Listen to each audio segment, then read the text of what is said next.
Livre de la Genèse, chapitre 40. Après ces choses, il arriva que l'échanson et le panetier du roi d'Égypte offensèrent leur maître, le roi d'Égypte. Pharaon fut irrité contre ces deux officiers, le chef des échansons et le chef des panetiers. Et il les fit mettre dans la maison du chef des gardes, dans la prison, dans le lieu où Joseph était enfermé. Le chef des gardes les plaça sous la surveillance de Joseph, qui faisait le service auprès d'eux, et ils passèrent un certain temps en prison. Pendant une même nuit, l'échanson et le panetier du roi d'Égypte, qui étaient enfermés dans la prison, eurent tous les deux un songe, chacun le sien, pouvant recevoir une explication distincte. Joseph, étant venu le matin vers eux, les regarda, et voici, ils étaient tout tristes. Alors il questionna les officiers de Pharaon, qui étaient avec lui dans la prison de son maître, et il leur dit, « Pourquoi avez-vous mauvais visage aujourd'hui ?»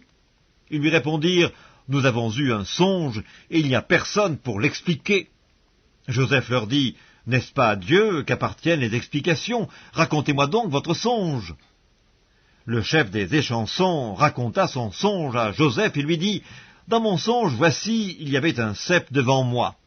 Ce cep avait 3 sarments. Quand il eut poussé, sa fleur se développa et ses grappes donnèrent des raisins mûrs. La coupe de Pharaon était dans ma main, je pris les raisins, je les pressai dans la coupe de Pharaon, et je mis la coupe dans la main de Pharaon. » Joseph lui dit, « En voici l'explication. Les 3 sarments sont 3 jours, encore 3 jours, et Pharaon relèvera ta tête et te rétablira dans ta charge. Tu mettras la coupe dans la main de Pharaon, comme tu en avais l'habitude lorsque tu étais son échanson.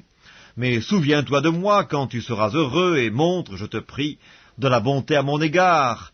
Parle à ma faveur à Pharaon et fais-moi sortir de cette maison, car j'ai été enlevé du pays des Hébreux, et ici même je n'ai rien fait pour être mis en prison. » Le chef des panetiers, voyant que Joseph avait donné une explication favorable, lui dit, « Voici, il y avait aussi, dans mon songe, 3 corbeilles de pain blanc sur ma tête.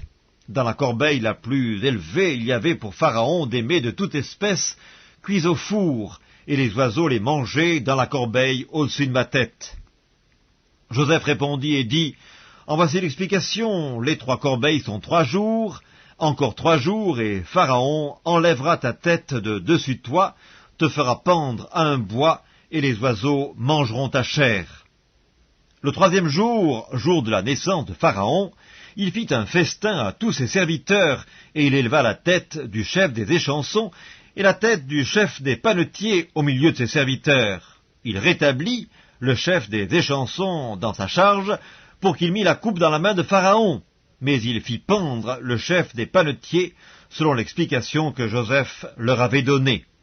Le chef des échansons ne pensa plus à Joseph, il l'oublia.